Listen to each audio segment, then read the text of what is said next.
साफ सुथरा बात बता दो, कहा वोट पर बोलो 1 तारीख के करकाट से जीतोई हा, आय हाय हाय हाय हाय, करकाट से जीतोई हा पवन के अपना। अरे वही लाइन गाई लास्ट निहोरा कर रहे हैं लोग, सब लोग पवन भैया के अपन वोट देके भारी से भारी मतों से विजयी बनाई लोग। अब बहुत लोग बा, बस 2 लाइन गाई कि युवा लोग के सुने खातिर बात आई गाने, और माथ के नवाई जोड़ी हाथ आई गाने कि कोरी जब विचार पनी सब प्यार। अब भैया जे पवन भैया के प्यार करेला, जे चाहता कि करकाट के विकास होके, दोनों हाथ उठा के जे गमछी लेले ऊपर उठा के असमर्थन में कहा गया कि लड़े खातिर पवन भैया करकाट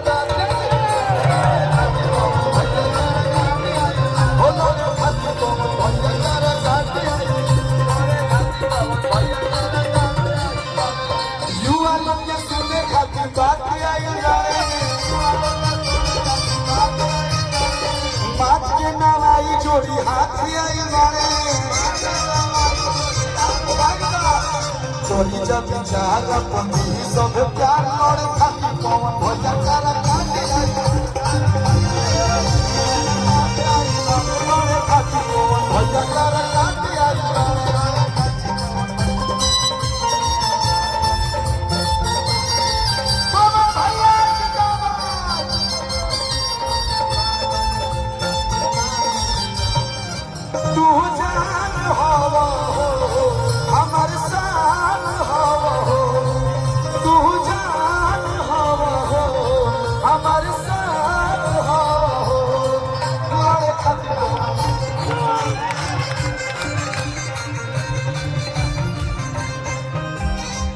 एगो बात बता दी, अरे आराम से रे भाई, आराम से। आज कल्लू ये मंच पे खड़ा बाड़े, अगर 2 लाइन बोला तारे 2 लाइन गावा तारे तो सारा दिन हमारे पवन भैया के हो हाथ चुकी रही तब ले गुरु बोली ना। आजीवन यहाँ के आशीर्वाद छोट भाई के देत रहो। 1 लाइन कहे के बा कि सुन चाची हमर काकी अइले बबुआ तो चरा ओढ़ाव दी हमर भैया हमर चाचा अपन बेटा के नेता बना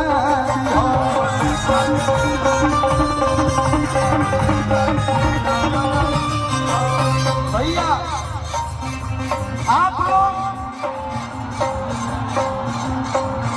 आप लोग गायकी में सुपरस्टार बनौनी, अभिनय में सुपरस्टार हीरो बनौनी। अब इतनी सारी बारी बा, एक बेरी फेर दीना प्यार से नजरिया।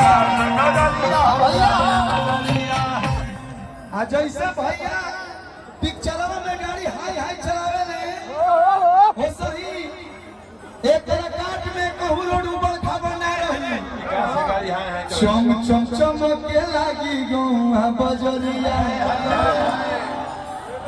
विकास वाला लेके सौगात आई गणे, केहू कुछो बोल दे, मिटावे भेद भाव जात पात आई गणे, करी जब विचार अपनी सब प्यार करे खातिर पवन भैया करकाट आई गणे, हो लड़े खातिर पवन भैया करकाट आई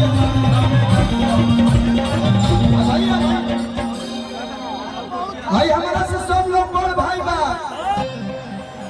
साफ सुथरा बात बता दो, कहा वोट पर बोलो 1 तारीख के कहा भैया पवन भैया जिंदाबाद जिंदाबाद जिंदाबाद। करकाट से जीतोई हा, आय हाय हाय हाय हाय, करकट से जीतई हा पवन के अपना। अरे वही लाइन गाई लास्ट आरा करकट बक्सर बाटा बहो हमनी के साहबादी है सो माथ पर लगा के साहबाद वाला माटी आ गइले करकट में भोजपुरिया घाटी आ कोई कतनो गाले लेकी कोलू संगे स्वर समराटी आइल बाड़े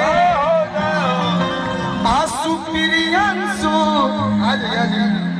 कि आसु प्रियांशु भी साथ आइल बाड़े।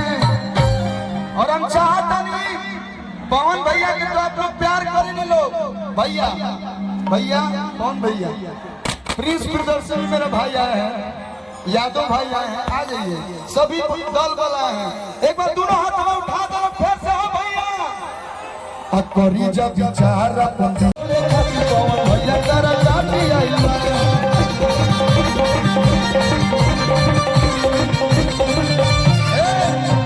कि जैसन सोचल रहनी पवन भैया मोर जैसन सोचल रहनी पवन भैया मोर बारे सांसद